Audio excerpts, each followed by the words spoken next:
Beato Miguel Pro. Nació el 13 de enero de 1891 en Zacatecas, México. Desde pequeño fue virtuoso y alegre. Entró en el noviciado jesuita a la edad de 20 años. Fue exiliado durante la Revolución Mexicana, ordenado en Bélgica en 1925 a la edad de 36.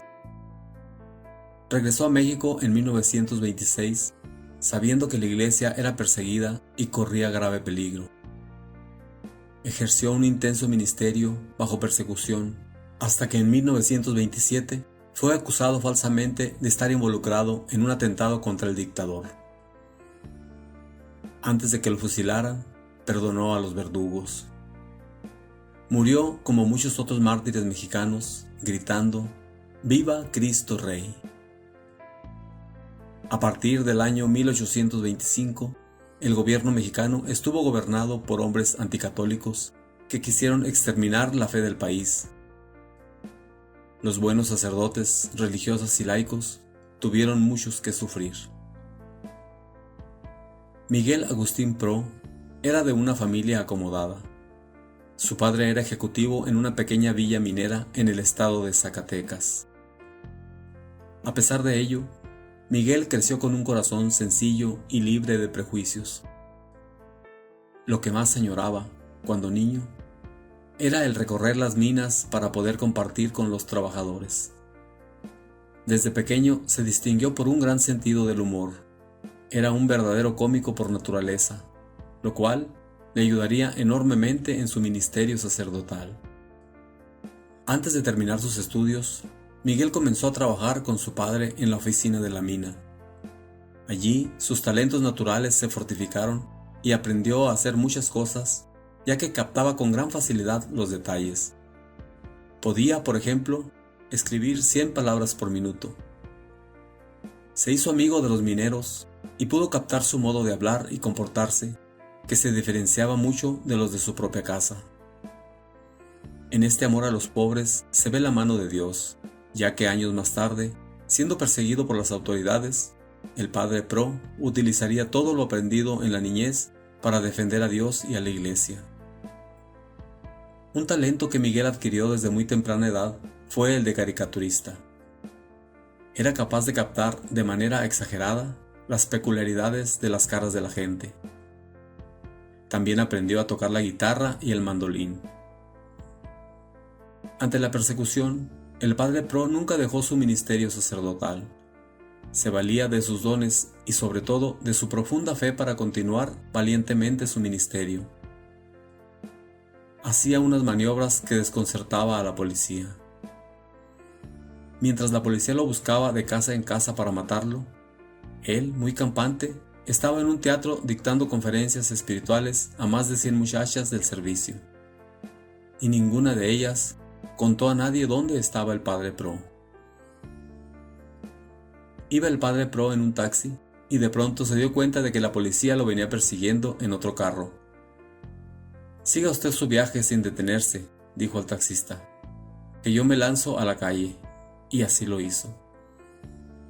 Pero para disimular el porrazo que se daba, echó luego a andar por la calle con caminado de borracho y diciendo palabras sonoras.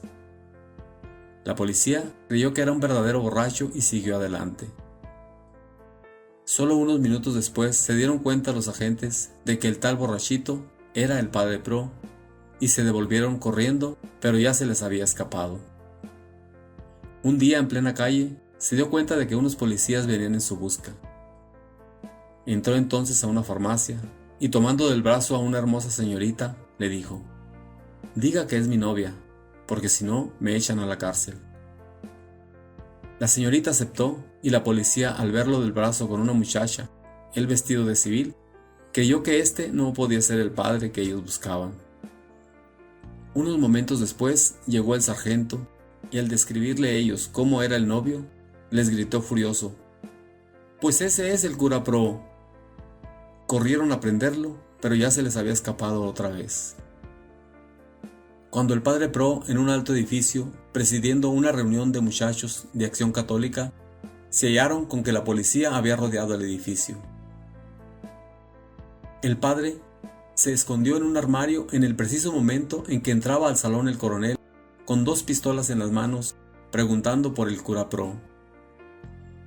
Los muchachos le dijeron que ellos no sabían dónde estaría dicho sacerdote, pero el militar, lleno de furia, le gritó: «Tienen 1 minuto para que me digan dónde está ese padre, o los mato a todos».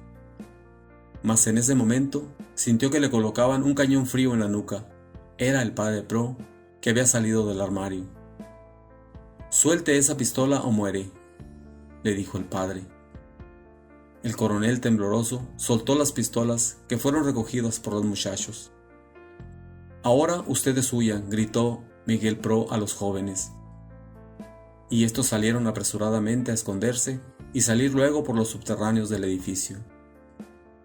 Luego el padre dijo con tono picaresco: «Y usted, señor coronel, vuélvase, para que vea con qué lo puse manos a lo alto y lo desarmé». El coronel dio media vuelta y vio con gran humillación que el cañón frío que había sentido con miedo en la nuca era el pico de una botella vacía. Con una simple botella vacía había desarmado el padrecito a un coronel que llevaba en sus manos pistolas cargadas. El movimiento tenía como líder principal al padre Pro y como lema: «Viva Cristo Rey».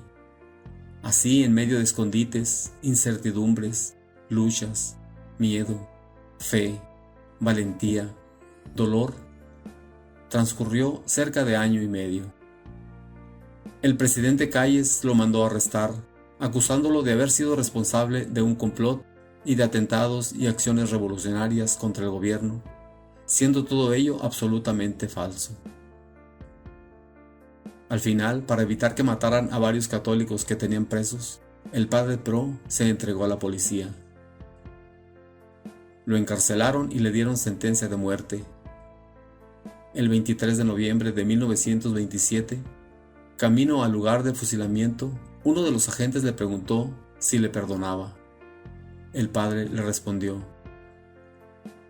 «No solamente te perdono, sino que te estoy sumamente agradecido». Le dijeron que expusiera su último deseo.